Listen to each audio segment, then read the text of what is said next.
lease. Have you looked at what that's going to cost? Yeah, they send the rental office usually send us a letter. So yeah, that she said it's gonna be over 1,700, and that's why I don't want to pay. Okay. So I do. That's going to be terribly uncomfortable. Yes. So are you looking to stay in the same price point that you're now renting in, or are you wanting to go below that? Which your comfort? I'd rather go below that, to cover my expenses within my, income. Okay. level. Yeah. What's the payment amount you want to stay within? 1,400. Okay. And you said that really fast, so you're really clear about that. Yes. Okay. So you want to stay at about 1,400. Where do you see yourself living? In Columbia, close to my work, so I don't want to commute too long. So I'd rather just stay in the area. Okay. How many bedrooms and baths are we talking about? At least, I have only my daughter, so at least 3 bedroom, 2 bath. Okay. And have you been saving? How are you planning to finance this purchase? I don't have a lot of down payment savings, but I have saved some. Okay. Yeah. And what does some look like?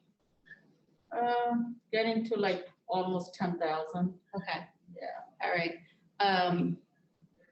Have you looked at any homes on the market recently? No, I just check something once in a while at Zillow. And have you played with a financial calculator? No, not yet. Not yet. Okay.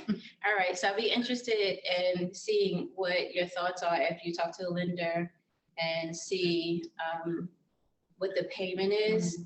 I'm going to guess that with a $1,400 payment, you are probably right at the probably not going to exceed $220,000 in sales price.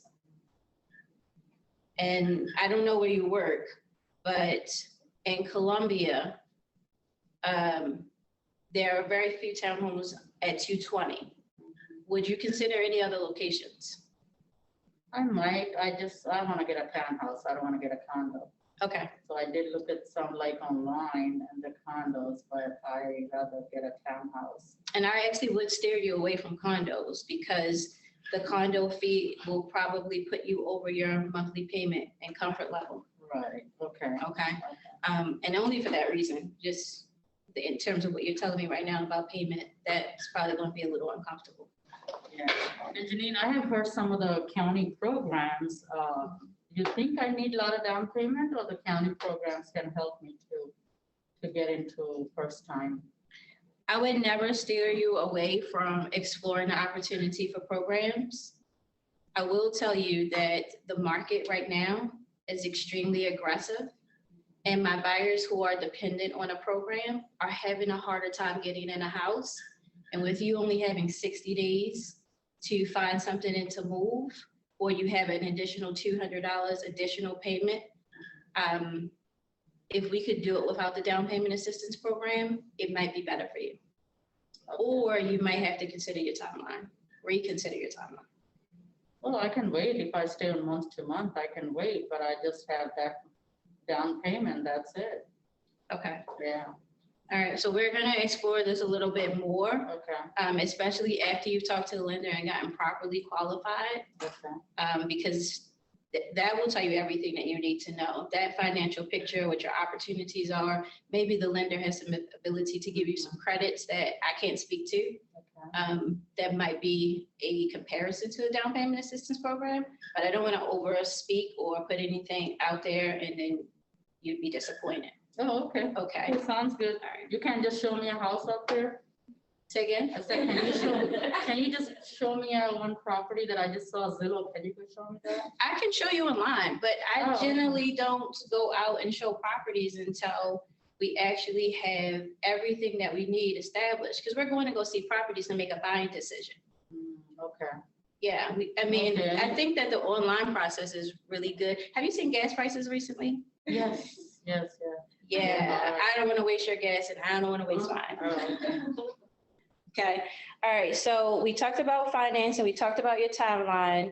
Why do you want to buy a house now? Why don't you just roll over into your lease? I just want my own space. I just want to get a little bit basement, just kind of get the space and get my own office, down the road. I want to start my own business. So I want to do that. Yeah. What's the business you want to start?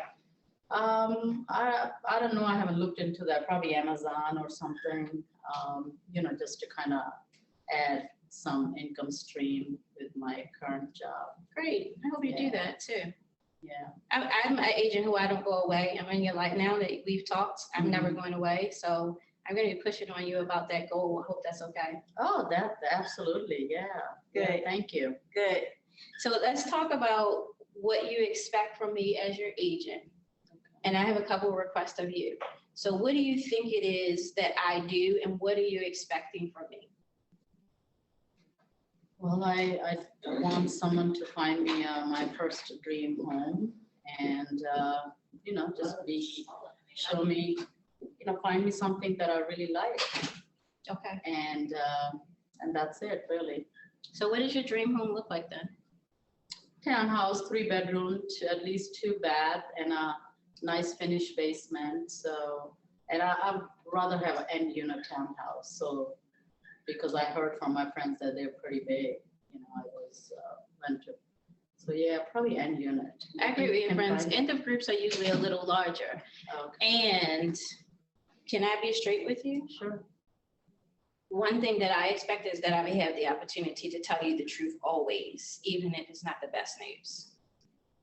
That's one of the expectations Yeah, I have. absolutely. Yeah, honest. I want someone to be honest with me. Yeah. Yeah, I sleep really well at night because I try to do the right thing all the time to the best of my ability. And that means getting you everything that you want. And sometimes I realize that I can't. I can't give you everything that you want. This will be your first house. Yes. It may not be your last house. And you may not get everything that you want, but we will definitely do our best to get you most of the things you want. Oh, that sounds good. Would that be okay? Yes. Okay, so I need you to think about what are your deal breakers, what you just cannot have. And that might look like, Jeanine, I have to have 3 bedrooms. Like we won't have any, we'll sleep on top of each other if we don't have 3 bedrooms. That's Right. considered a deal breaker to me. I love to have 2 bathrooms, but if I have 1.5, we would be okay. I'd rather have an extra bathroom. Okay. So I'm not too crazy about that. I gotta have a hardwood floors, carpet is okay, but I do want a nice kitchen. Okay. Not a big land that, the yard, but I definitely want finished basement. Okay, and you said it's just you and your daughter. How old Yeah. is she? She's 11. She's 11. Oh, so she's still in middle school? Yes. Okay, so would she be moving moving schools possibly? Yeah, that's why I want to stay in the area so she can go high school after finish. Okay, So I'm gonna be living in, this area a long time okay. until she graduates. I'm a mother also, and as much as I love to talk about my kids and their school experiences, I realize we all have differences and what's important in schools. So I'm gonna let you own all the school space. Oh, okay. Okay, school will be your responsibility to research and to find out if this is the school of choice. And I can usually provide you resources that will help you with the schools, but I can't choose schools for you. Oh, okay. Okay. All Where right. your kids are going to school? I have one left, Oh, thank God, and he is 14. He's in 9th grade. so you can, the schools Howard County schools are really great. So you guys cannot recommend which school is good? No, I can't recommend what school is good. I can tell you what other parents and what the data says about the schools, but everything is. Have you ever watched some good movies, right? Yeah. Yeah, you like Spider-Man? Not really. Right, but if you ask my son, that's a good movie. Right. Yeah, so his idea of good Mhm. and yours, they're not the same. Yeah. So it That really makes depends. sense, Yeah, yeah. it really depends on what's going to be important for you, which is why I want you to own the schools. Okay. Okay, you Yeah. research the school, you've made a decision about the schools because you feel good about the schools. I know houses really well, and I'm going to talk about houses. Oh, okay. Okay. All right, and my only other expectation is, look, we've already established that we're parents. I will raise my child one way, you'll raise your child another way. Right. Remember when we were pregnant? I remember being pregnant. Yeah. Do you remember? You remember Yeah. being pregnant? Mhm. So you remember when you were pregnant and everybody told you about what it was going to be like when you gave birth? Everybody told you that birth story. Oh, you're gonna do this with your baby, and oh, I had that. Right. Right? And then you looked at your doctor when they told you, like, no, you're gonna go this is your path. Yeah. Because that was based on what? It was based on your profile. And it might not have been the same as your friend or your family member. And they may have tried some different things. They went to different hospitals. They have made a bunch of different decisions that may not have been the best for you. Well, I kind of want to be like your doctor. I want to know the things that you have a concern about so that I can share inside of what's working for your profile. Okay. Because if your friends are telling you things that I don't know about, you could probably look at me and say, she doesn't know what she's talking about. My friends are telling me that I should be in a house by now. Right. Except they don't know your particular circumstances and it could be different. So my request is always share with me what you have concerns of, what you might be hearing. I heard about this program. Can you tell me more about it? I would love to have that conversation as opposed to answering questions that I don't really know how to answer. No, I understand that. Yeah.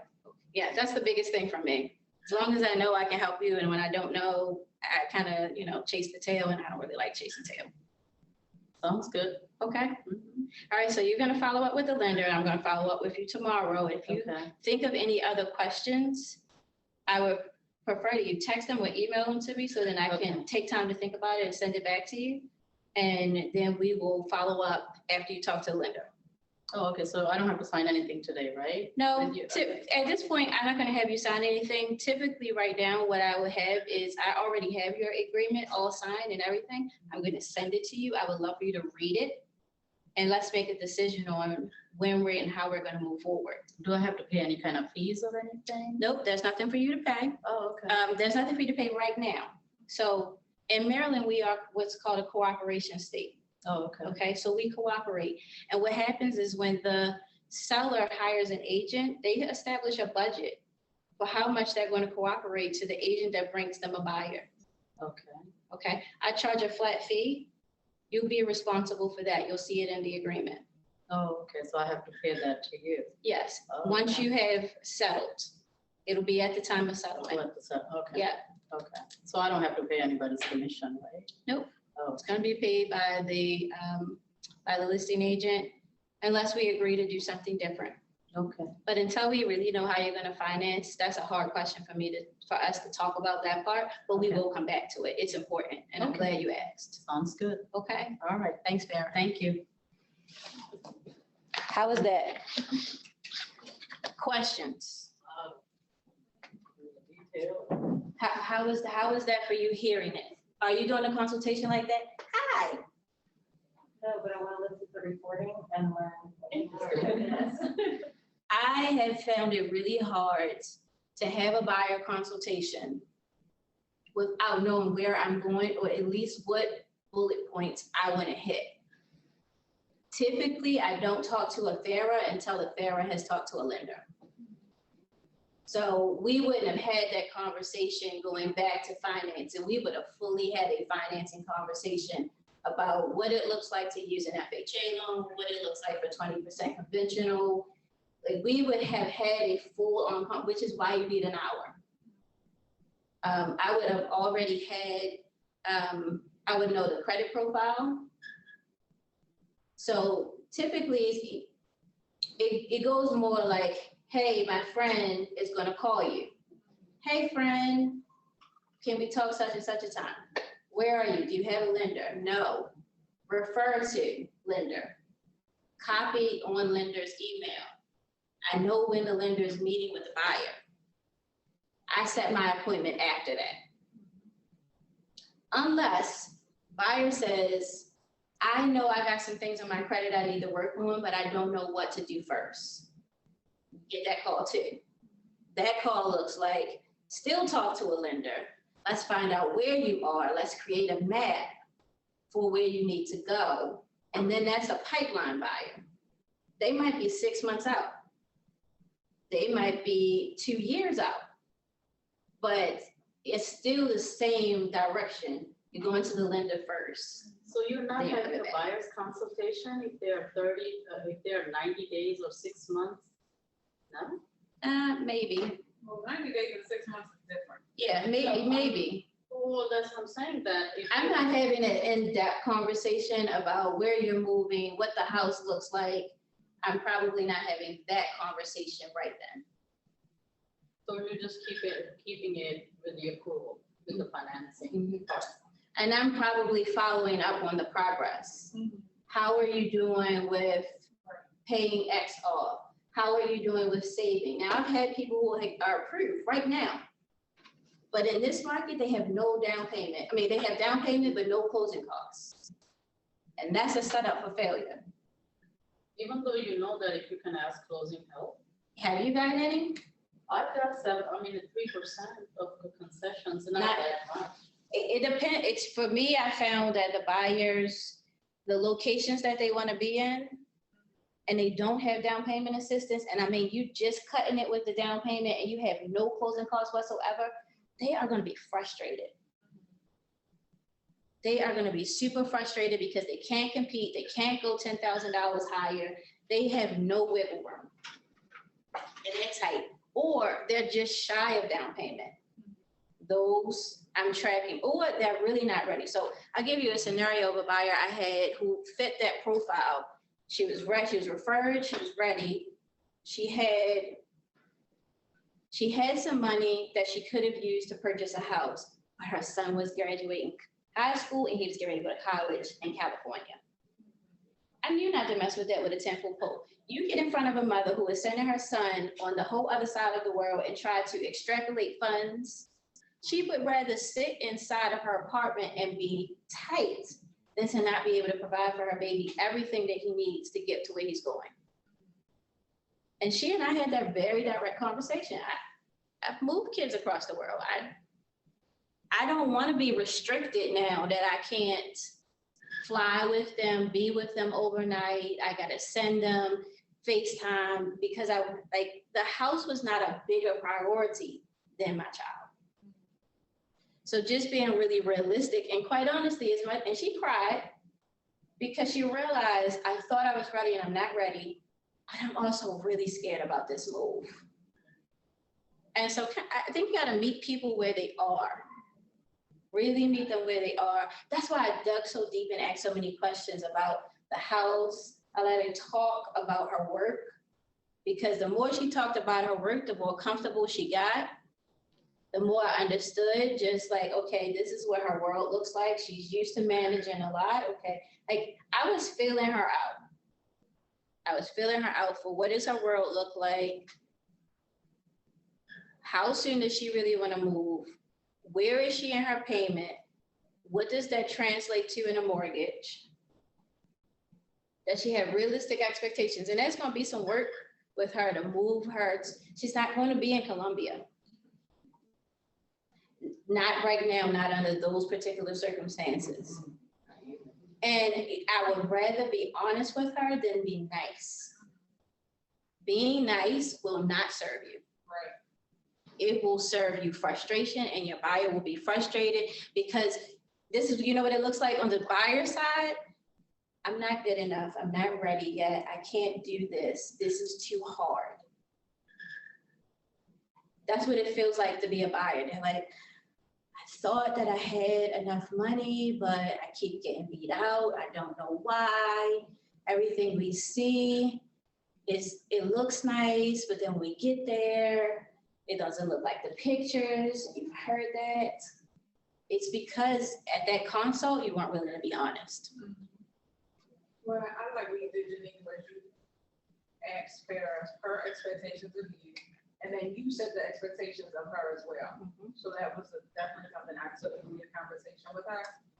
My question is, when did you add them to your Bright MLS? So if Farrah was doing 6 months out, would you add her to just start sending her homes? Yeah, so great question.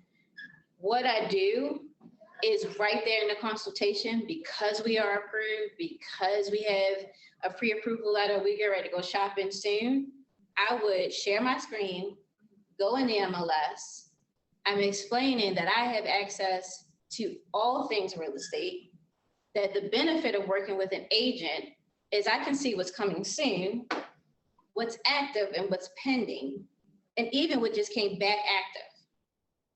What you see on this other secondary sites is not that. So it puts a pin in what I'll talk about as we kind of keep going through this. But I let them see straight up, here's the results. I'm not just going to send you the results. I want you to see me going into the system, plugging in your information, and you see I put in 3 bedrooms, sales bracket between 200 to 220, end of groups, and attach, and get 6 results. Or no results in this category. I want them to see it. I want it to be real for them to realize there's only 6 houses. Then I will set up an auto search right then and send it. I do that for 2 reasons. We're going to talk about systems. 1 is establishing my system while I'm remembering it. 2, it's so the buyer can see what the market really looks like. So when I say the market is aggressive, there's no inventory, that the same conversation you're having with me, other buyers are shopping, you're all looking at the same houses. They don't have the sense of like, oh, she's just making this up. Because I see houses pop up on Redfin and Zillow every day, even though they are recycling old information. And I have a straight conversation with them about that. Do you know how to send your app? You do? Everybody knows? You don't. Do you have the KW app downloaded to your phone? I do. Okay. Let's make sure you know how to do that. Right there in that conversation, I also say I have an app. You probably like searching on the app. I will send the app right then during the conversation. When do you have them sign the buyer's agreement? So when I know I have the appointment, so we're meeting, let's say we're meeting today at 3:30, I will already have my buyer agency agreement prepared, and I will have sent it at 3 o'clock. So that's before the Before the appointment. Yep, and they're like, oh, I saw something come from you. I didn't have a chance to look at it yet. I don't expect you to. I don't want you to. I want to have the conversation, and immediately afterwards, they're like, let me go get that thing. And then they do it immediately too. So I know you talked about your team. Are you doing the buyer's agreement or somebody from your team? No, I do it. I do it. If you go and DocuSign in the templates, everything is there. You literally, all you have to do is go to details, put in the buyer's name, email address, phone number. I have a notepad for the expiration, my expiration terms. I copy and paste it. I put in the dates. They don't take me that long. And I hit send. What do you sign? 6 months, a year? What would you suggest? Or it all depends? It does depend. In this market, I am doing probably 4 months, so like 120-day buyer agency agreements. Because worst case scenario, that's how long it takes to build a house. That's my logic right now. We might have to go new construction, and I just give myself the space to do that. But never 6 months or a year. I don't like to do anything for 6 months or a year. I also don't want to communicate to the buyer that it's going to take 6 months or a year. I don't even want to establish up front that it's going to take us that long. Because in my mind, it's not. But you're only doing that once they're pre-approved. Yes. Yes. Because I get people excited to look at like, you got pre-approved yet. Yep. Nope. We're going to get pre-approved right up front. I like to know exactly where they are. Some of them aren't ready, but it helps me in terms of lead gen and follow-up to know where I need to put them. And I will send people, like people who are in the pipeline, I send them a text, hey, how you doing? How's everything going? I know she wants to do a business. So like, hey, I saw something cool on Amazon, I might send an article, right? I try to still stay top of mind and stay with them through the process, send congratulations, send an emoji, send a GIF like, oh, you just paid that thing off? Yes. Like, I mean, some clients will still text me and say, I just paid my credit card off. I got that letter in the mail. Like, they want you to be excited with them in the process.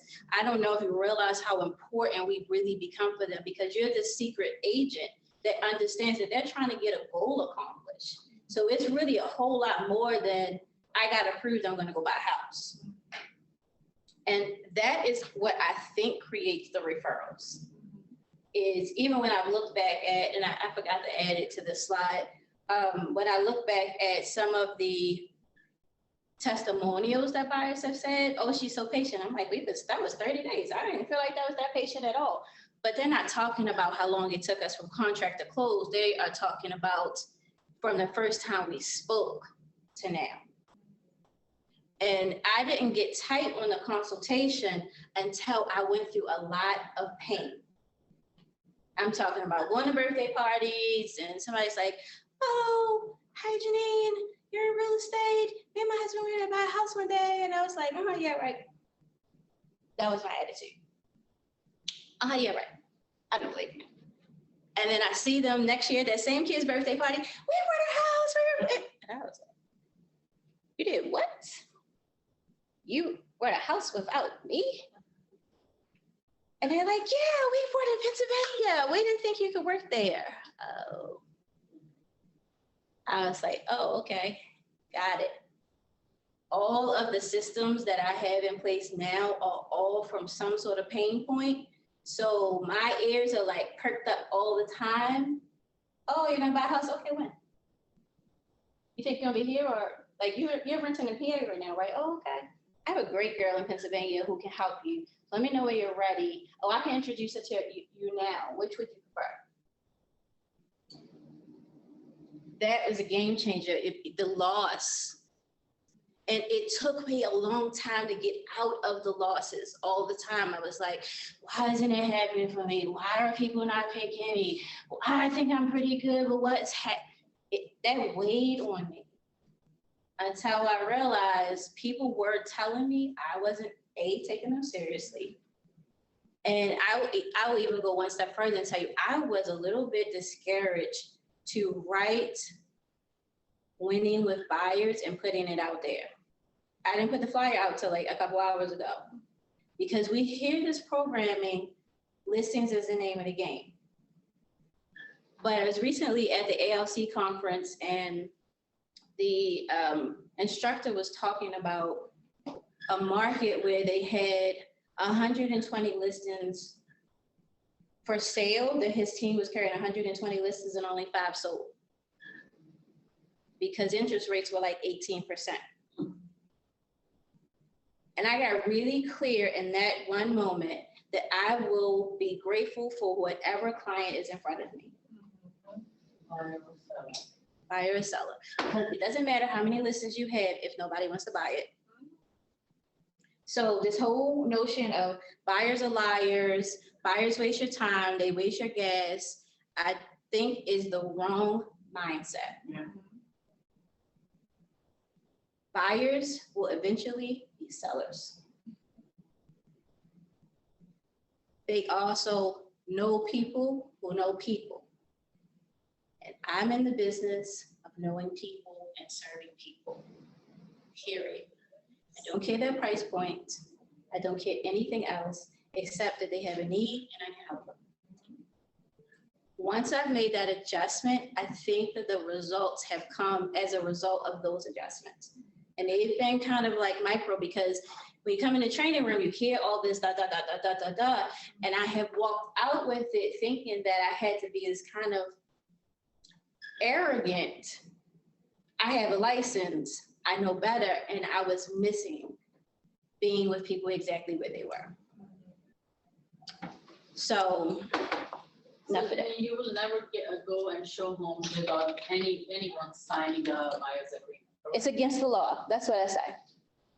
A lot of, not our agents, a lot of agents are doing that out there. So when I talk to the buyer or somebody I don't know really, They said, oh, the agents are showing without agreement, why would I sign the buyer's agreement?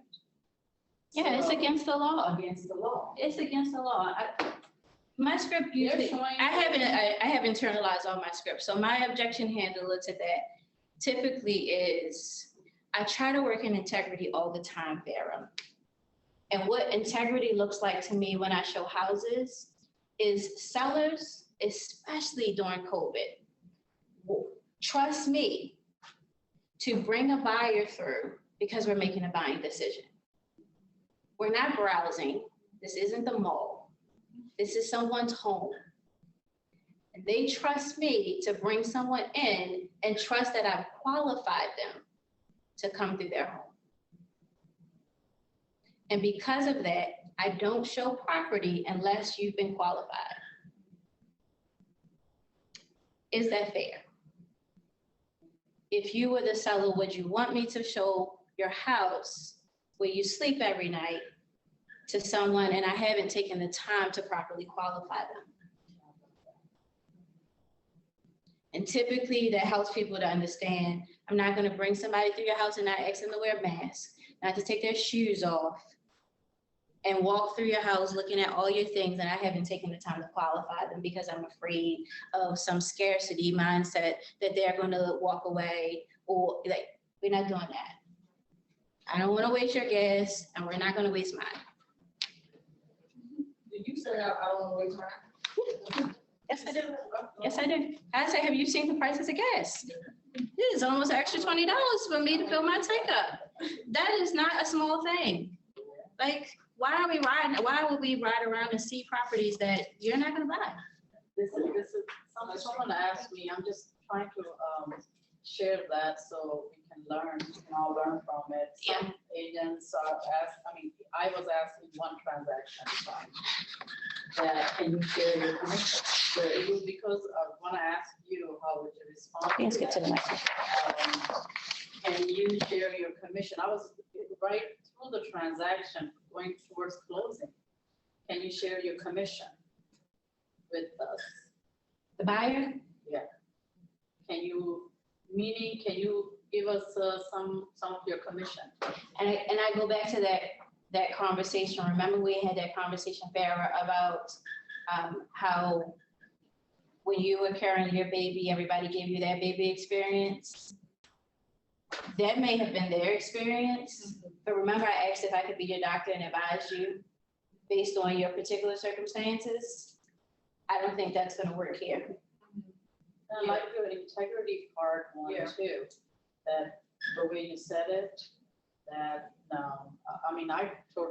I answered straight, I said, no, it's against the law for us to share commission, and whoever is doing that is gonna get caught one of these days. Yeah, I don't worry about what other people are doing. I just try to stand in what I'm doing. But she raised a good point though. Yeah. Because actually, I didn't even think about you just said it. Someone mentioned that to me yesterday, and I'm glad we were over the phone and she didn't see my face.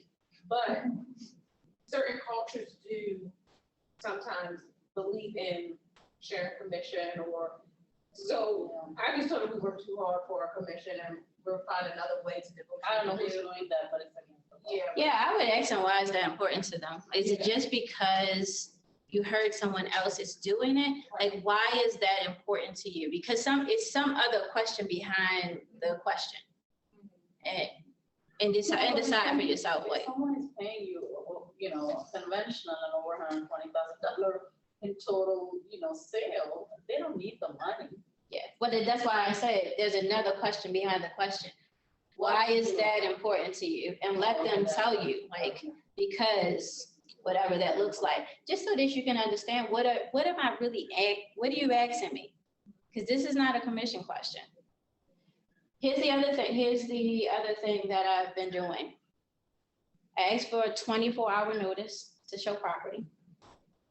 We talk about this in buyer consultation under expectations. 24-hour notice.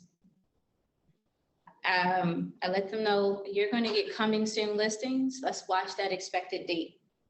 If there's something that comes up and coming soon, let me know so they can get on my calendar faster. And it might not be me showing you the property, but I will get you there. In which case I got permission right there to use a showing agent. I send comps before we see the property. So if we're going to see 123 Main Street, I will send the comps ahead of time. That's why I like the 24 hours notice. Because while we're walking through the property, they've already seen what other houses have sold. They see that property sold, they were listed at 179, sold at 289, 0 concessions. So we're not going to talk about, I need $10,000 in closing help when the price went up 10,000 with no concession in 3 days. And the houses are across the street from each other, identical terms. And I can't tell you how many buyers have said, thank you so much for sending that.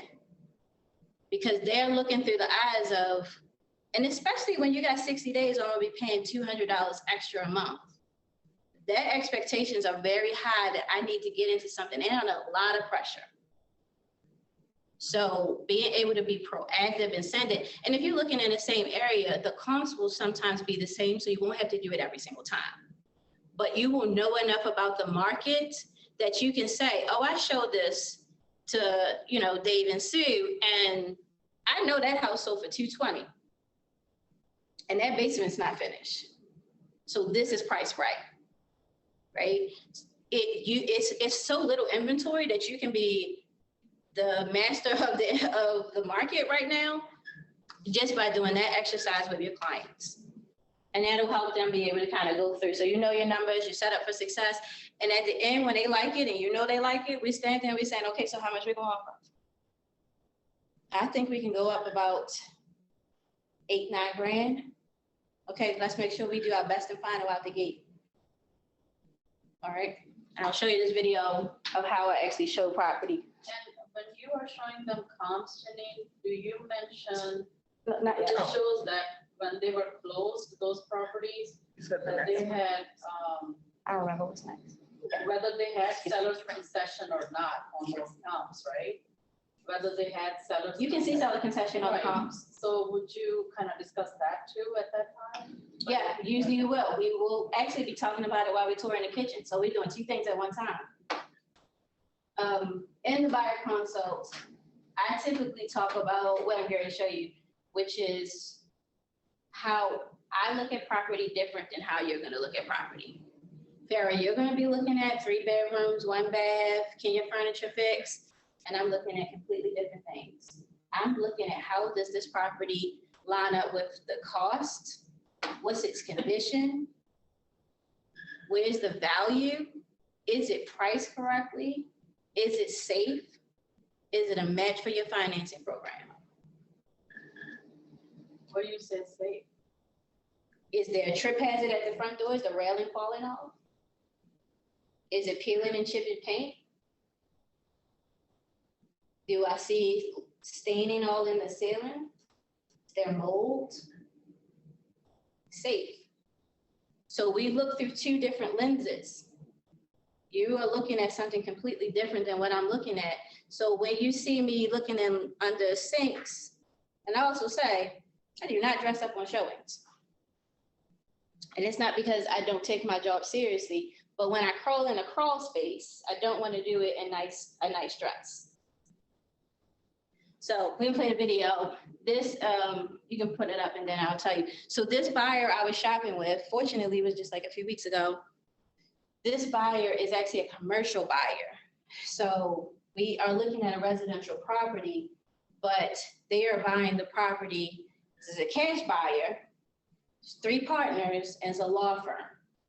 So the way I'm describing the property is for the benefit of one of the partners who's not present, but it's still relative to how you look at a power show property. But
Can y'all hear?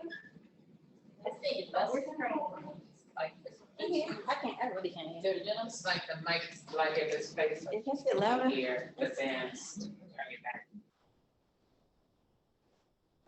High as it gets. Or maybe on the TV, because it go higher on the TV.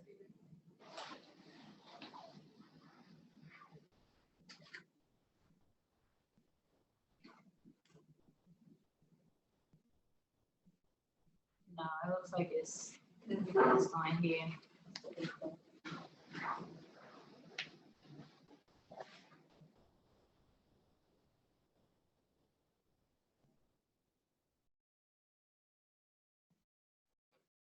When was that built? 1920.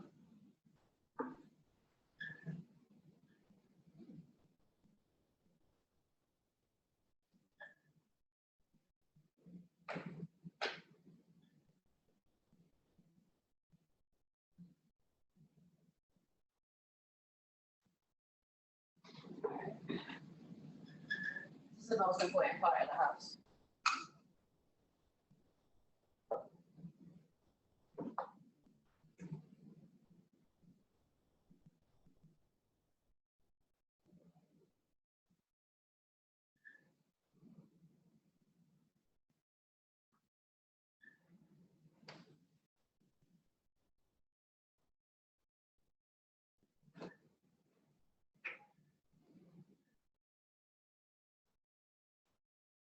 Well, you don't take inspector with you? Yeah, they could have done an inspection.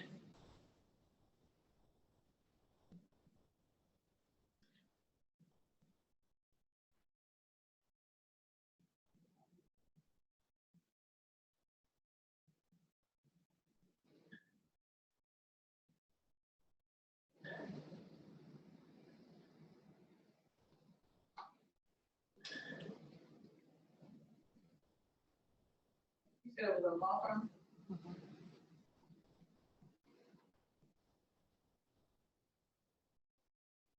That's room.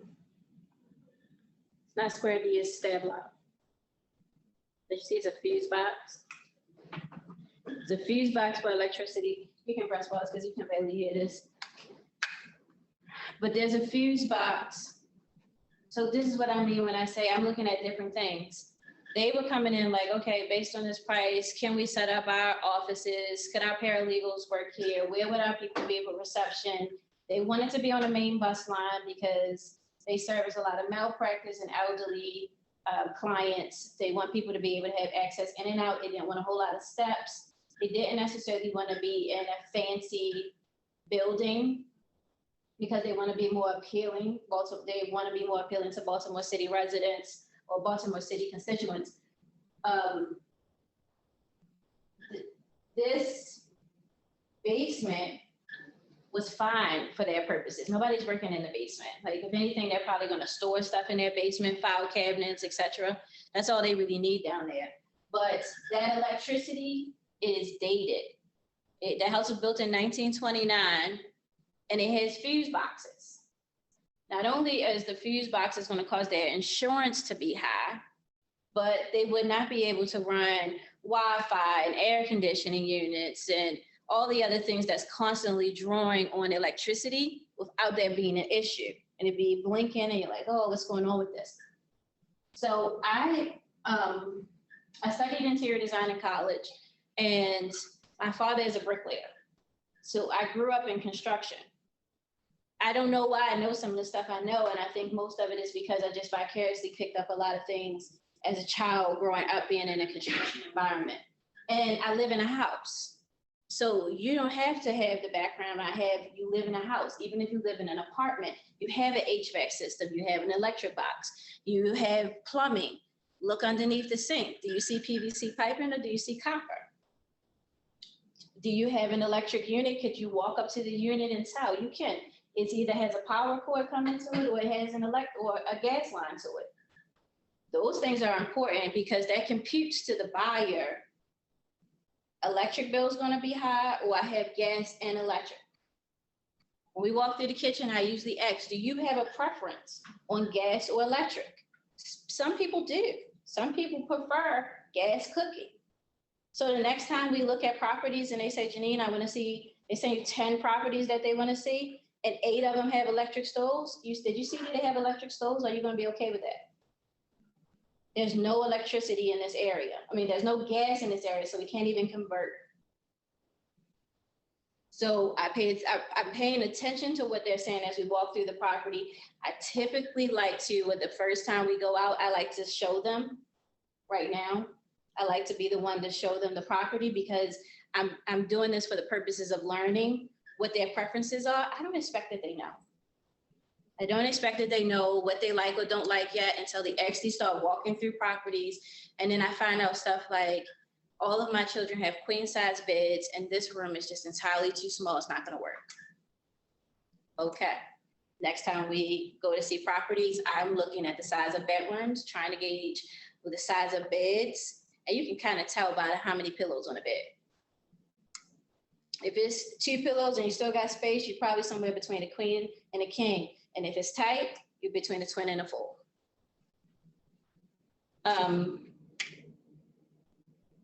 The other thing about this particular house, when you get upstairs, I'm looking at the windows. I pull curtains back. I don't disturb the seller's house, but I will pull curtains back so I can see the windows. Are they falling apart? It's drafty. One of the windows you couldn't lock. So, I'm not going through the property for the purposes of picking it apart because I want to be negative. But this has helped us to be able to make a decision on whether we're going as is with the right to terminate or straight as is. Because that's how buyers need to be able to compete with other buyers who can understand risk and tolerate that risk. If you walk through a property and you see that the HVAC system was just installed in the last 3 years, everything is new, and you want to do, and you send over in your contract not even an as-is addenda, but you want to negotiate structure and mechanical, that offer is getting moved. I can tell you, nobody's going to even pay attention to, like, we don't know, this is the conversation that sellers are having. We don't know what might come up, but we don't want to have to be agreed to have to do anything. Not when you have other buyers that at least have it as is. Even with the right to terminate, it is going to trump the addenda to negotiate a loose toilet and a leaking shower. Seller, they don't have to do that. Now, what I have found is once we've gone under contract, we went under contract and it was polybutylene piping. And the buyer was very concerned that she's gonna have to do the whole manifold all over again. Because the polybutylene piping has been recalled. It's in the contract. She's very concerned about that. We were able to negotiate through that, but we did not walk in with that intention. Again, I try to do things as integral as possible. I try to be thorough like a home inspector would. We're still doing a home inspection in most cases. But if we see it now, they're making the decision, full disclosure, I've seen everything. I'm pointing things out to them. We open up the electric box. His fuses, you gotta replace that. That's just not gonna work. So he could, before he even wrote an offer, he could call his electrician and ask, how much is it for you to do a rewire? He can factor that into his cost as he prepares an offer. So I haven't had any buyers who fell out because of condition. But when you see the year when the property was built, isn't that a sign that, these things are gonna be like that? Yeah, but the condition that they're gonna be in varies. Some of these properties down that entire block, they have already updated their electrical. You can see that they had upgraded plumbing. There's a whole PVC pipe. And if you know anything about PVC piping, the date is printed on them. If I really wanted to be thorough, I could look on the date and see what date that PVC pipe was put in. You check that everything? I checked everything. That only took 12 minutes. That video is 12 minutes long. I walked through that whole property in 12 minutes. It doesn't really take that long. And if you want to get really good at it, go to your home inspections. raise your hand for other agents and go to the home inspection, ask questions, but start in your own house. You live in a house, you know somebody who lives in a house, go look at their systems, look at their windows. When my husband and I were buying our house, I realized him as a buyer, where he was getting jammed up. He thought refrigerators cost like $5,000. And so if he saw a house that had an old refrigerator, he just was like, no, like, what? What's wrong with this? I don't like it. But why? So we took a trip through Home Depot. It was a field trip. So he could get familiar with how much things cost. And it helped to relax him a lot. And I suggest the same thing to buyers. Pull out a circular, see what things cost. This is getting ready to be your world. To me, it's no different than when you are a parent and you get ready to enter into taking care of another human being. Know how much Pampers costs. Know how much formula costs. Like, start paying attention to those things so you can be familiar. And it's not like shocking when you have to replace a faucet. So that has been really helpful. Where we at?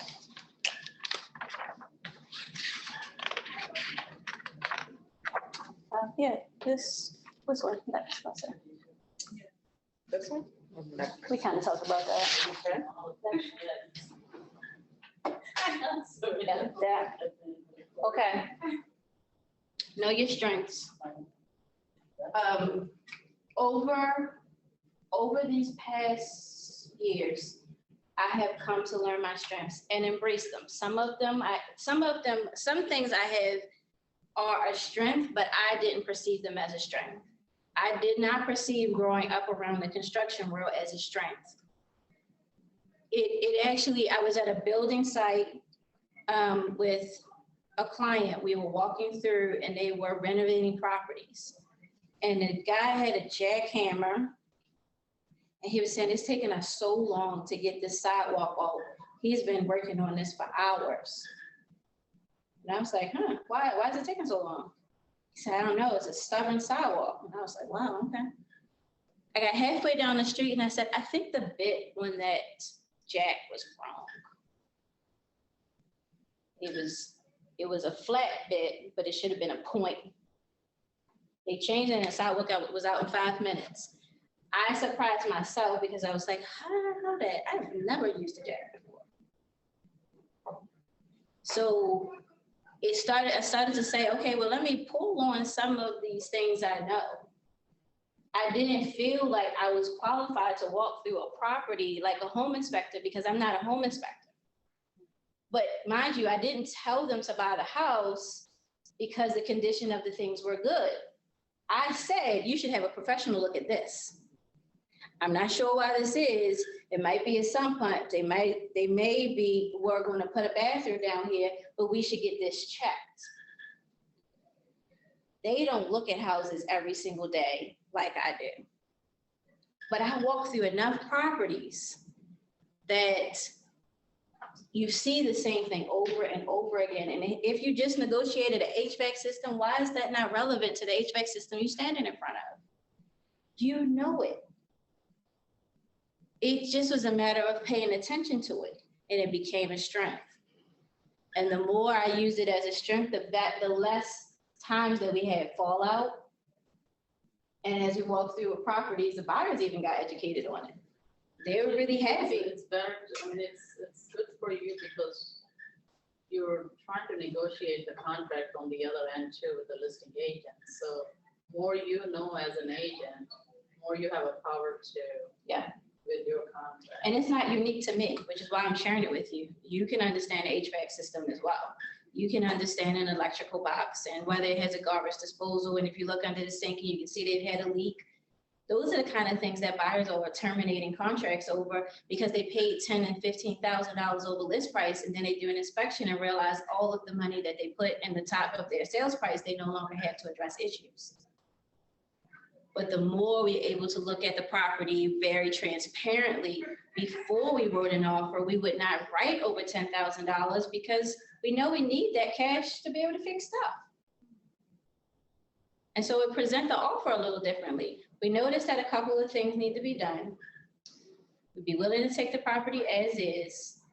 We would like 3 days to do a home inspection. When I talk about the team, I reach out to the home inspectors, I find out what dates they have available before I write the offer. So when it's accepted, I usually tell the agent, with the acceptance of this offer, our home inspection will be done Monday at 3 o'clock. I assume the sale. I just assume that we have a good offer. My client's not committed to do the home inspection if they don't have a contract. And the home inspector can they can reopen that time slot. But I've secured it and I've assumed everything's laid out. So when you see, let's say 10 things are wrong with the property, you will not offer according to the market in the area more than the listing price? I don't offer anything. Buyers and sellers, buyers make offers. I haven't made a recommendation to go $10,000 and $15,000 above list price on properties that were not pristine and turnkey. The same way I said, remember, it started here at the consultation. I said, can I be honest with you? I will be honest right there. And that'll let the buyer decide if they are willing to pay above. And for some people, they have a completely different motive. One of the things I was getting to when I was talking to you about the buyer consult is, what is the motive? I will pull back on that motive again. So what is the motive? Why are you doing this? You wanted space, your own space. Maybe that's a strong enough motive that you can overstand blue walls, an older refrigerator that's still working. But whatever else you may have to take, because this gets you closer to that. And the last one I can't really stress enough, being able to communicate. Communication tool is really key. And I spend a lot of time in the communication space, personal, right? I think there's a bold law over here that says, where is it? It's the growth one. Your business growth to the extent that you do. Yes, that's the one. Yeah, so I couldn't grow to a place of communicating and helping the buyer understand what I'm seeing, translating that to the lender, or even translating that to you until I spent some time with my own personal growth. Yeah. And I didn't have to do it on my paycheck. I didn't spend the time growing in the conversation with a buyer or seller. I started at home with my family. I interviewed my children. How do I show up? You know, my daughter said to me, you know it all. And I was like, oh. At first I was like, you can say anything. And she was like, not really. I was like, yes, really. I really want to know, how do I show up? How am I? And I knew when I went to that conversation, I had to be quiet. I expected I was going to get some kickback. My daughter's spicy, so I expected it. But it gave me perspective. It gave me perspective, and that perspective helped me to understand where I needed, or where I had opportunities of improvement. I wrote them down. I thanked them. Thank you so much. I had a conversation with Kim Zork. No, not Zork, sorry, Zerhoff, sorry, two Z's. I had a conversation with her. How do I show up in the market center? I have had conversations with other team leaders. How do I show up? They've all told me something different. And each time they told me, I was like, okay. I'm scared of you. I'm like, oh, okay. No, it was quite honestly, it was more things like, how we see you show up in leadership meetings is not how we see you show up in the hallway. In a leadership meeting, you are very bold, very forceful. You speak with intentionality. And then in the hallways, or among your peers, we notice that you don't speak as much. And I was like, oh, that's an observation. It wasn't necessarily great. It wasn't necessarily bad, but I was like, oh, that's an observation. Okay. And then I had to do some internal work, like, why is that? But going back to what I know my strength to be is leadership roles pull the best out of me. I intentionally put myself in leadership roles. When I'm not in a leadership role, I see myself just kind of being like, oh, this is boring. And I had to like, okay, wait a minute, no, keep pulling yourself forward no matter what conversation you're in. But that helped me. It just helped me. And I won't tell you all the things my husband said because I need you to still like me. So that's like whole like a discipline, personality. That's the one. You remember I said we hear a lot of stuff in the training classes? I don't believe in the disc.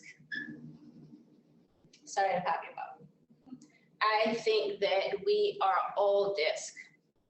Sometimes I might be dominant. Sometimes I may be, like very influential. Sometimes I need to connect, and sometimes I need a lot of information. But it really depends on where you put me. I have a natural adaptation, but I don't like being boxed in.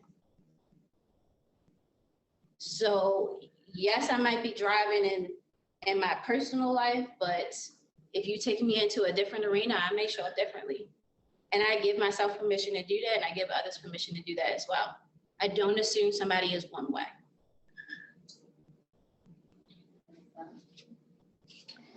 Get agreement. I said before, if clients are telling you something, voice memos, all of that, text, write it down. The same thing goes when you're negotiating terms with agents. So, agent says, oh, we're gonna get that plumbing thing fixed. Oh, we're gonna get you that roof certificate. The seller has it, we're gonna transfer. Make sure you get it in writing. And it's not the listing agent necessarily trying to get over. People forget. Writing helps to make everything so much easier. Just get it in writing. Next one. Leverage. Use leverage. This is a self-reflective question. Where do you need leverage? Where do you need leverage? I personally realized, especially at the top of this year, I came into the top of this year. My husband was sick. We almost lost him. And I had just lost my daughter's father. This is January. And I was overwhelmed personally. I walked down to my basement and I realized I had piles and piles of laundry. And I'm like, oh my gosh, if I see laundry, I'm going to lose it. Like I just had to lose it someplace because I couldn't lose it anywhere else. Leverage for me looked like a laundry service. My friends called me and they were like, are you okay? What can we do for you? I would say, somebody can wash my clothes. And they're like, whoa, like, they were kind of used to me saying, no, I'm good, I got it. That was leverage for me. And that gave me the space to then be able to say, okay, now what I need next. I have a transaction coordinator. He's phenomenal. And the admin fee that I charge covers what he costs me. So I didn't add on any fluff extra commission just because I could. It has a purpose. And I typically will tell a buyer, once you go under contract, you meet my transaction coordinator and you'll understand that he's worth it. That's what it costs. My home inspectors, I have a couple, but to me, they're everything. Being able to get them on a Sunday, on a Monday, being able to jump on their calendar so that we can get a buyer under contract because we assumed the seller saw that we were prepared, that, at the latest Tuesday, they could still have buyers who would be engaged. If we decided after home inspection we weren't interested with our termination clause, helped some of my buyers be able to get under contract. And then my title partners. The title partners help in almost every area, even before the sale. They help. Next one. Oops. Create shortcuts. We talked about the buyer consult a lot. Presenting your contracts. I have a template. It's not fancy pants. I'm not doing something new every time. I might tweak it specific to the property, but I have a template. I copy my lender, I copy the lender, it doesn't matter who the lender is, on every offer written. I've been on the listing side, and when you have 15 offers, calling every lender, waiting for them to call back so you can find out how qualified the buyer is time consuming. So I stood in a place of like, how can I create a shortcut for them that got my client to the front of the line? And it looked like I engaged the lender, or I called the lender and say, we're submitting an offer on 123 Main Street. Here's the listing agent's information. Call them and tell them my client is good.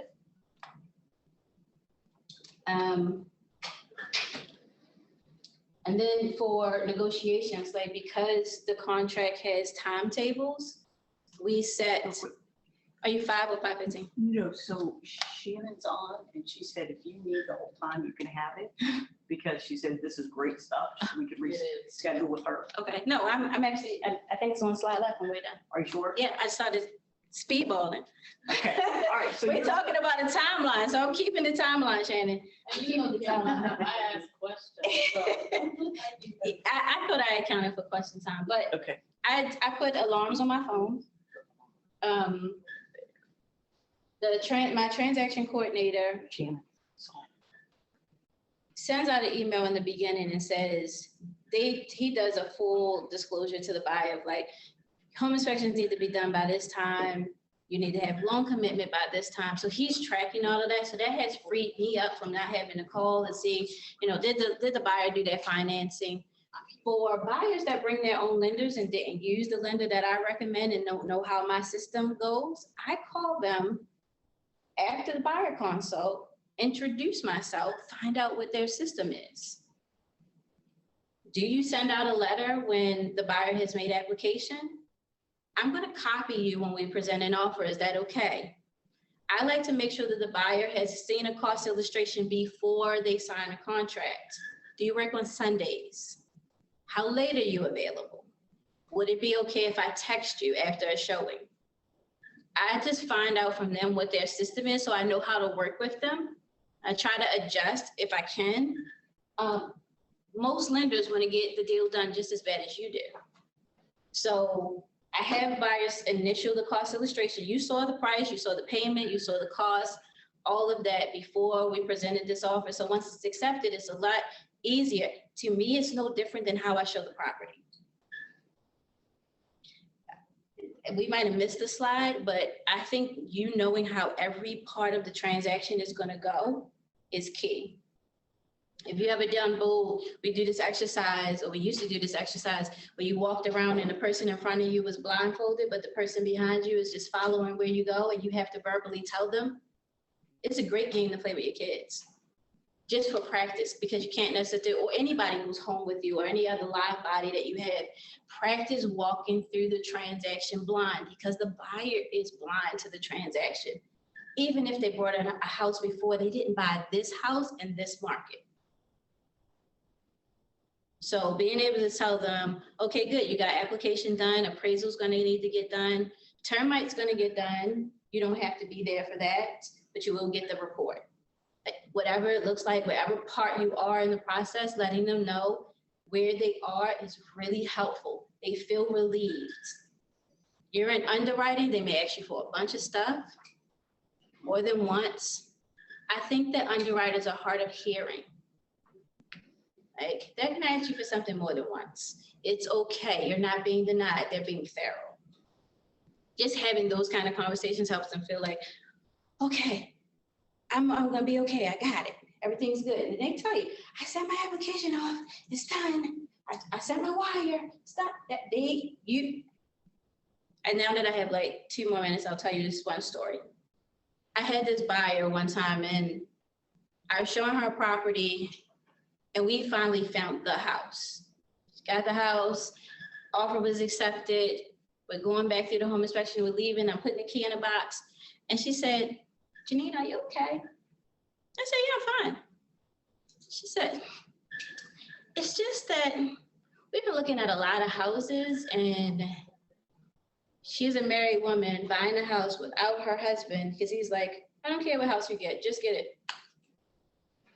She said, you're the only person who I have to share this with.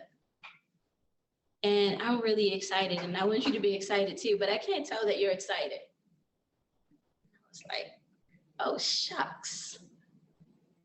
I had gotten so much in the routine of like, I show houses every day that it wasn't exciting.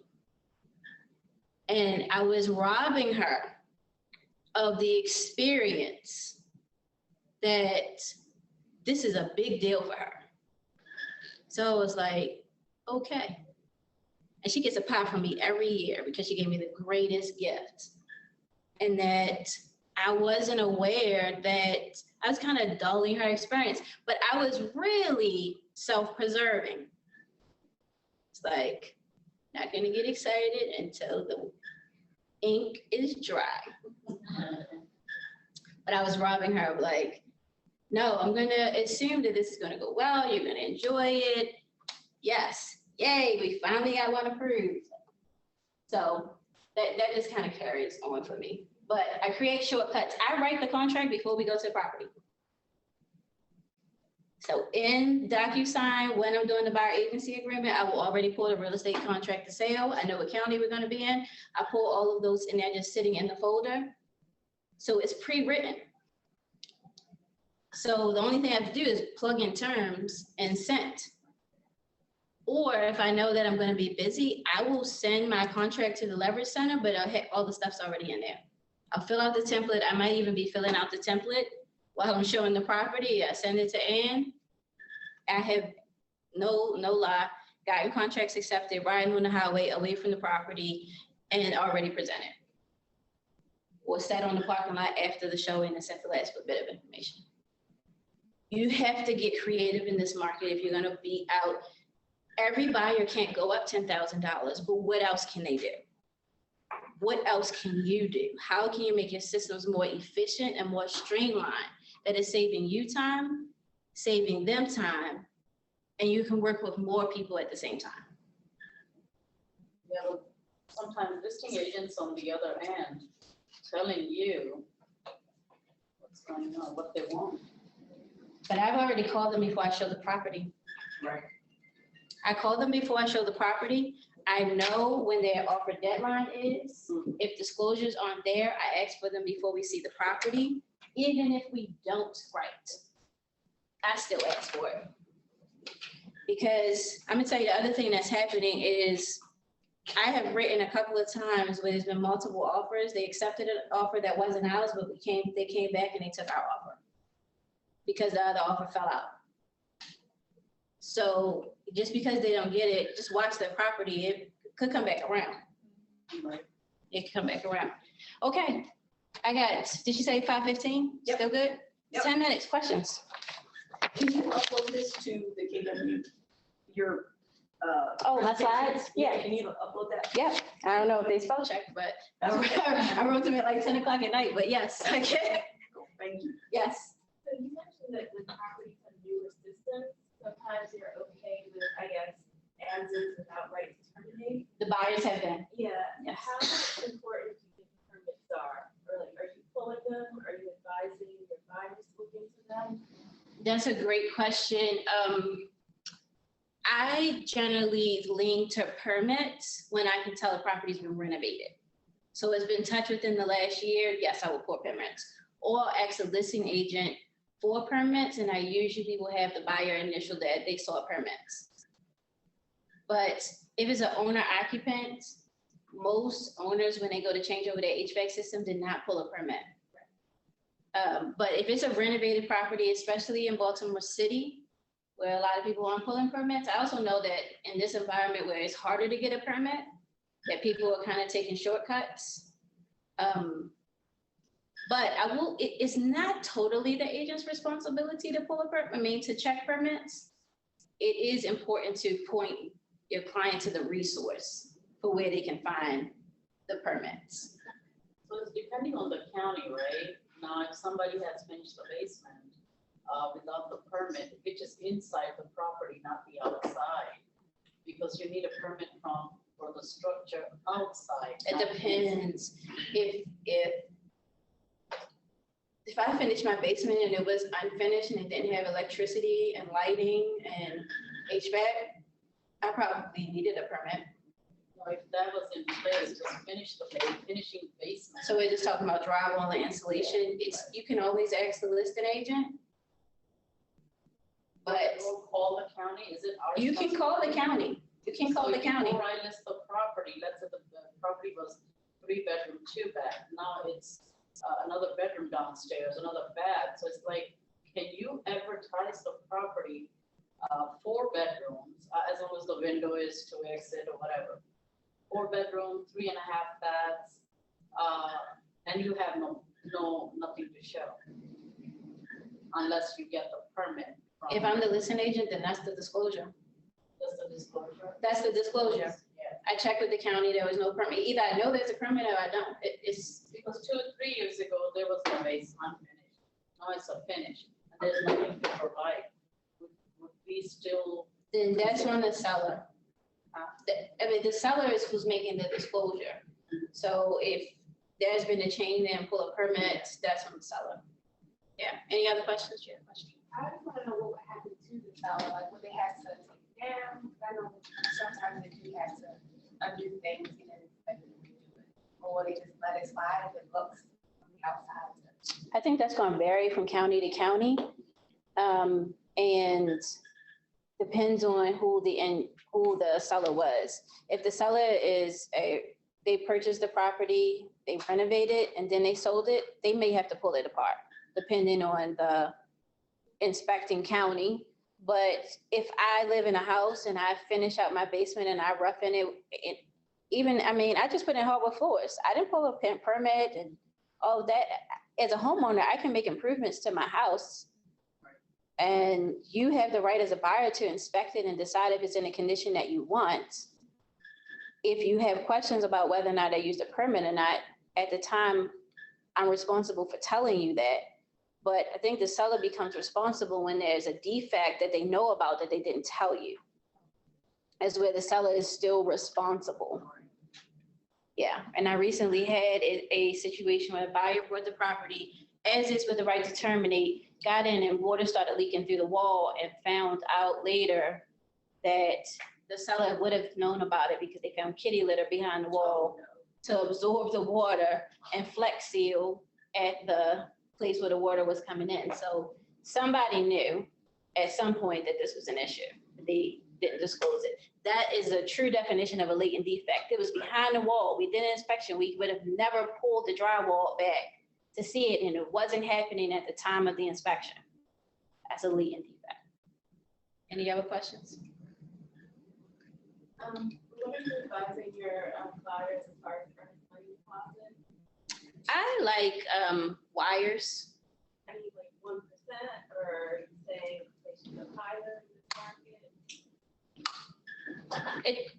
What I found, even not necessarily even in this market, is that every county has an expectation. Most counties, it's 1% of the sales price. In Montgomery County, it's not that, it's like 5%.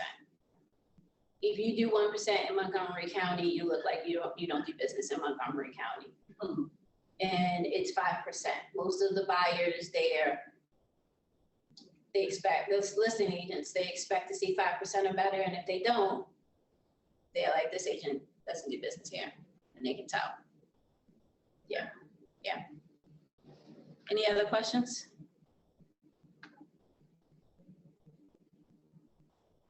I mean, take your brain forever. Come back, do another one. Well, thank you for having me. Thank you. You're welcome. Thank you. Everybody knows Jeanine, right? Okay, can you put your name up there on the board, on the whiteboard? Oh, yes. I have cards too. Again, take one, take. She knows the short sales, she knows everything. Thank you. Welcome. Builders, you have done builders too, right? I have done small builders, not like a large developer. And I think there's a difference between the two.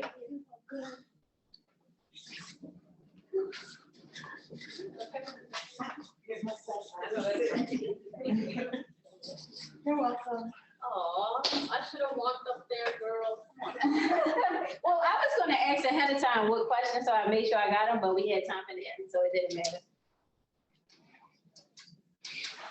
There's Shannon. Hey, Shannon. Hi, Shannon. Can she hear us? Ooh, Shannon had a lot of fires back there. I have a nice eye patch on today, if you can see. So please excuse my eye infection. Oh, I had one. You have a pink All right, are we eye? ready?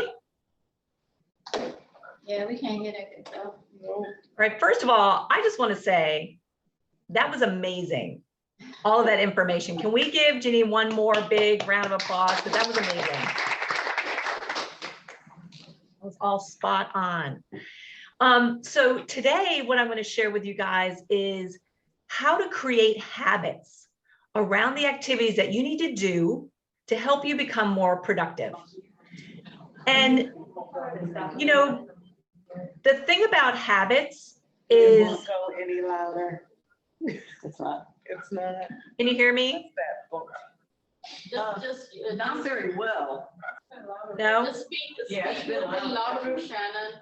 Okay, I'll project. You know, I can do that with my singing. Okay, so habits do not use any energy. Like if you think about when you wake up in the morning, you wake up, you get out of bed, you go to the bathroom, you wash your face, you brush your teeth, you drive to work. You sometimes don't even remember driving to work, right? Those are all habits. They don't take any energy. And there's also a couple of challenges for forming habits. So the first challenge is that motivation goes up and down. It's unreliable. And the second is that your willpower or your battery runs out. So that's where people kind of fail at creating habits. Either the motivation or the willpower just isn't there. So what science has proven is that we can build consistency by something called mini habits. These are mini habits. They help you establish a routine, create repetition that keeps forward momentum. And then because they're so small, they can guarantee that you are successful, and that will help you build that willpower and that motivation. How's the volume now? Great. Is it okay? Yes. Okay, I'm gonna keep going.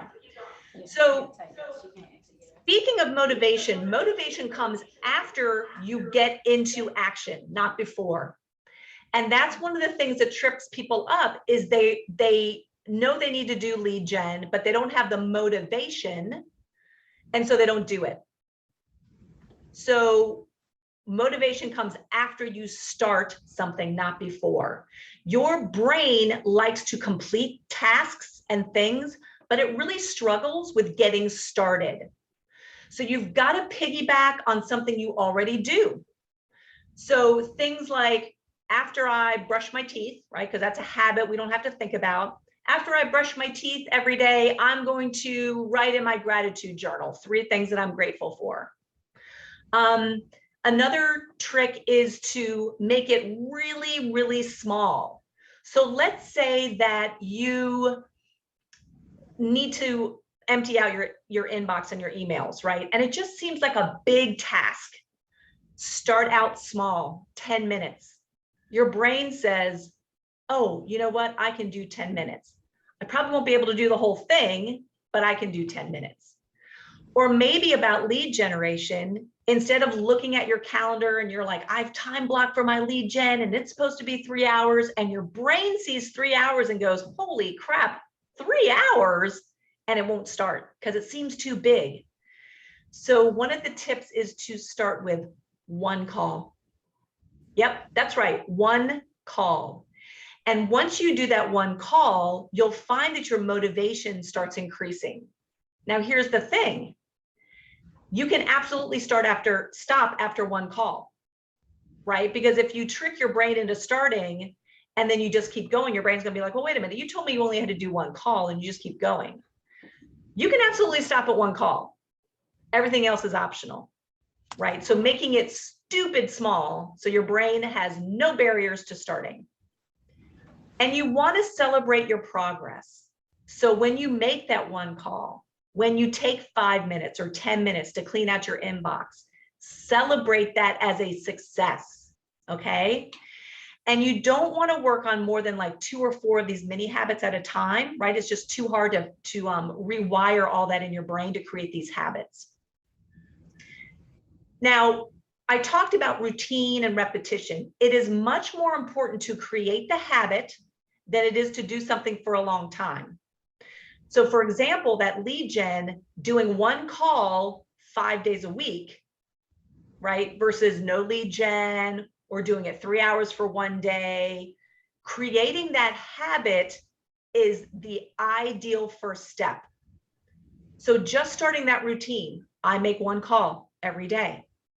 Now it starts feeling weird when you don't do that one call, right? So you're starting to create that habit, and then it becomes easier and easier to do more calls. Does that make sense? Yeah. So the other thing I want to talk about with habits is habits become who you are, right? That habit of brushing your teeth, like I'm just a person that takes care of their personal hygiene, right? So it becomes who you are versus using willpower in emergency situations, having to resist temptations. You know, we've all been there. At the end of the day, your battery is drained and you walk past that candy dish and you have no willpower. But if you have a habit of eating healthy, you won't have to use up that willpower because this is your identity. And so this comes first before habits and the result of those habits. You really have to work on your identity. It's like a bullseye. So think of like the middle of the bullseye is your identity, who I am. And then the outer ring is your habits. And then the absolute outside ring is the outcome or the result of those habits. You've got to start with who am I? Who do I want to become? So that's a really great question for you guys. Who do you want to become in the next year? Maybe it's someone who does hard things. Maybe it's someone who has integrity. When they say they're going to do something, they do it. Maybe it's I want to become someone who is a giver, who gives back more. Or someone who stretches themselves, gets outside of their comfort zone.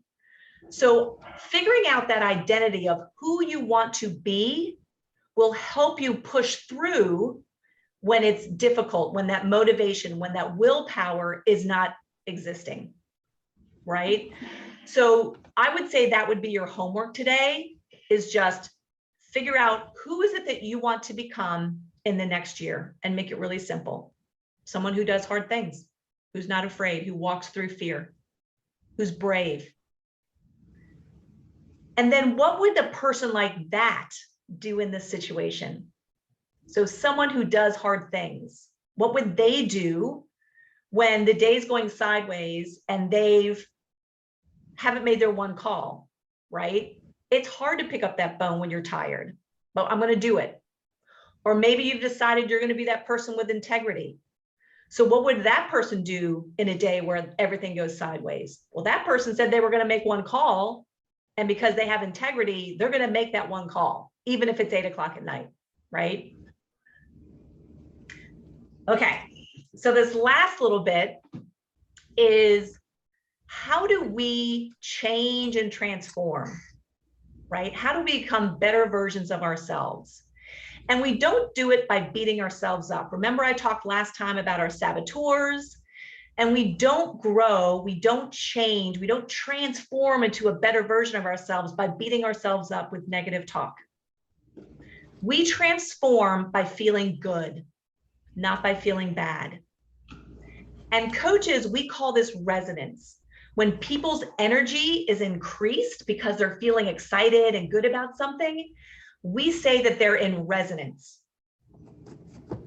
So it could be ways of getting into resonance could be, you know, changing a little bit of your language. So I have to do my lead gen.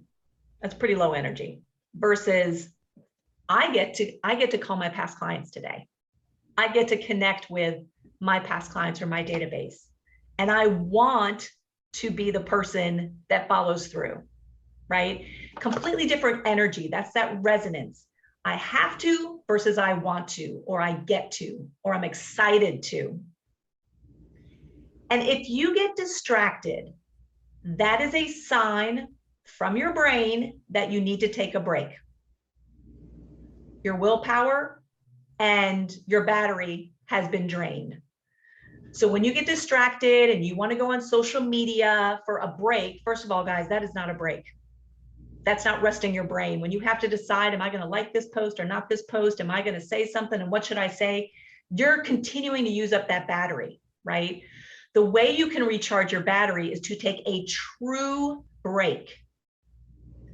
It's taking a nap. Yeah, that's right. I said it, take a nap. Even if it's just a cat nap, 10 minutes, 20 minutes, taking a nap, that will recharge your batteries. Getting up from your desk. Like if you find yourself sitting at your desk and you're not doing anything other than pushing paper around and saying, you know, I really should be doing, you know, my lead gen, or I really should be looking at, you know, searches for my clients or whatever, you're not being productive. Get up, move your body, get up, go take a walk around your office, walk around the market center. If it's nice, go outside and walk, because connecting with nature is really an amazing way to recharge your batteries. Maybe you're hungry. So go drink some water, go grab an apple, right? Really, really take a break.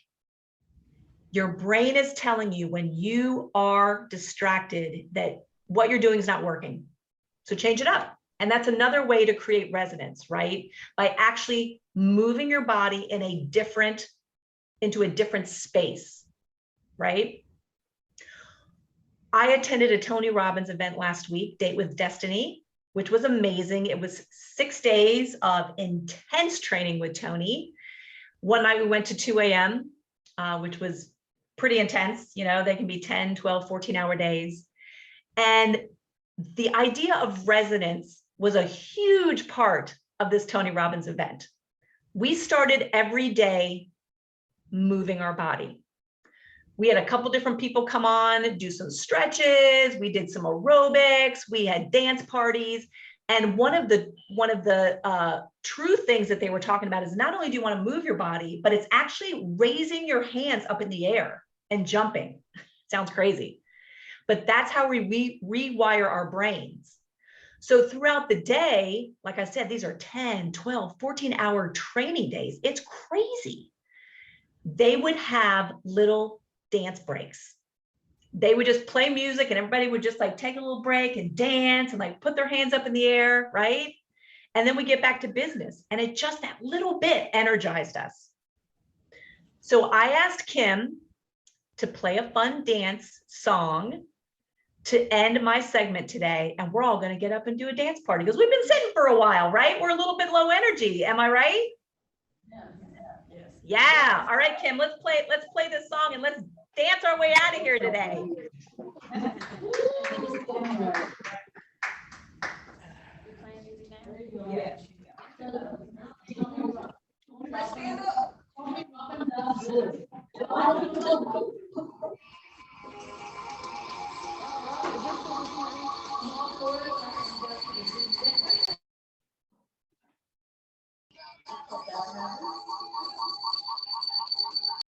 I can't hear it, but I'm going to dance.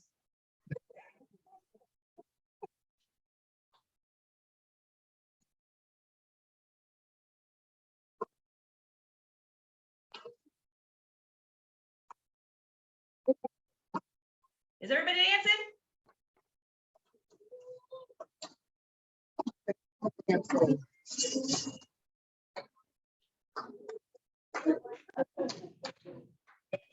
Good job, everybody.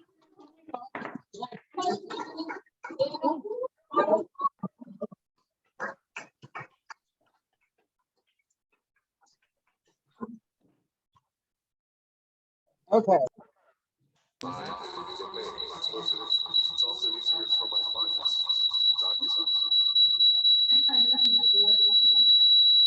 Oh, I'm so sorry. There we go. Thank you, Shannon. Thank you. Thank you so much. Go out there and create those habits, you guys. You got this. Thank you. Get better, Shannon. I know. Hey, guys, we're not gonna have Winning Wednesday until January 5th. Okay, so for the holidays. Is this every week? Yes, it's every week. Oh, wow. It's every week, 3:30 to 5:30. But January 5th will be our next one. Okay? We'll see you in 2022. Yes. Yes.